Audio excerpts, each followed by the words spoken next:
गुप्ता जी पैसे से व्यापारी थे। कस्बे से दुकान की दूरी महज 9 किलोमीटर थी। एकदम वीराने में थी उनकी दुकान। कस्बे से वहां तक पहुंचने का साधन यदा कदा ही मिलता था, तो अक्सर लिफ्ट मांगकर ही काम चलाना पड़ता था। और ना मिले तो प्रभु के दिए दो पैर, भला किस दिन काम आएंगे। कैसे उजड़ वीराने में दुकान खोल धरा है, पता नहीं किसकी सलाह थी। इससे भला तो चुंगी पर परचून की दुकान खोल लो। लिफ्ट मांगते, साधन तलाशते गुप्ता जी रोज यही सोचा करते थे। धीरे धीरे कुछ जमा पूंजी इकट्ठा कर उन्होंने एक स्कूटर ले लिया। बिल्कुल नया चमचमाता स्कूटर। स्कूटर लेने के साथ ही उन्होंने एक प्रण लिया कि वो कभी भी किसी को लिफ्ट के लिए मना ना करेंगे।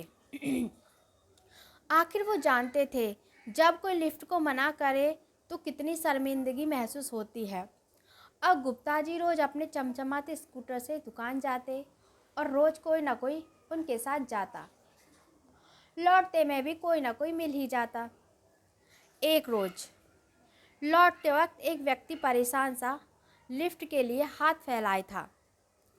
अपनी आदत अनुसार गुप्ता जी ने स्कूटर रोक दिया। वह व्यक्ति पीछे बैठ गया। थोड़ा आगे चलते ही उस व्यक्ति ने चाकू निकाला और गुप्ता जी की पीठ पर लगा दिया। जितना रुपया है वो और ये स्कूटर मेरे हवाले करो, व्यक्ति बोला। गुप्ता जी की सिट्टी पुट्टी गुम हो गई। डर के मारे स्कूटर रोक दिया। पैसे तो पास में ज़्यादा नहीं थे, पर प्राणों से प्यारा पाई पाई जोड़कर खरीदा स्कूटर तो था। एक निवेदन है। स्कूटर की चाबी देते हुए गुप्ता जी बोले। क्या? वह व्यक्ति बोला।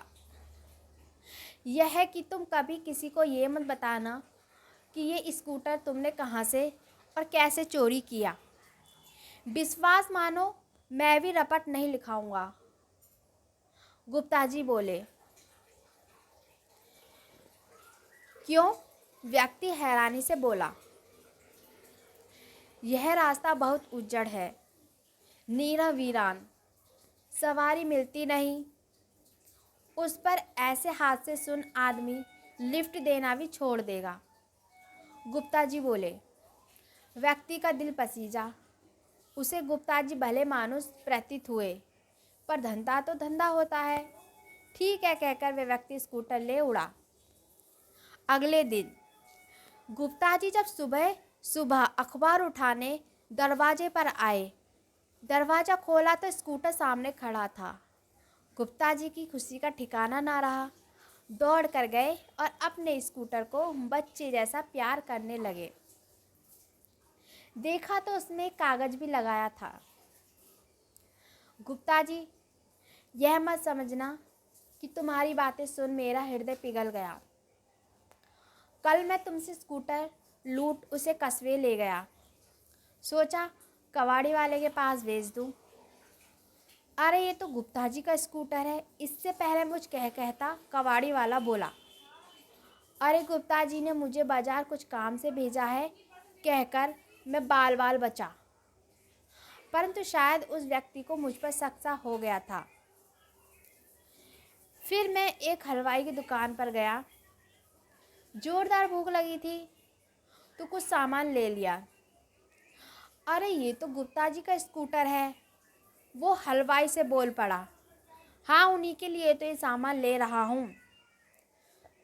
घर में कुछ मेहमान आए हुए हैं, यह कहकर मैं जैसे तैसे वहाँ से भी बचा। फिर मैंने सोचा कस्बे से बाहर जाकर कहीं इसे बेचता हूँ। शहर के नाके पर एक पुलिस वाले ने मुझे पकड़ लिया। कहाँ जा रहे हो? और ये गुप्ता जी का स्कूटर तुम्हारे पास कैसे? वह मुझ पर गुर्राया। किसी तरह उससे भी बहाना बनाया। हे गुप्ता जी, तुम्हारा ये स्कूटर है या अमिताभ बच्चन, सब इसे पहचानते हैं।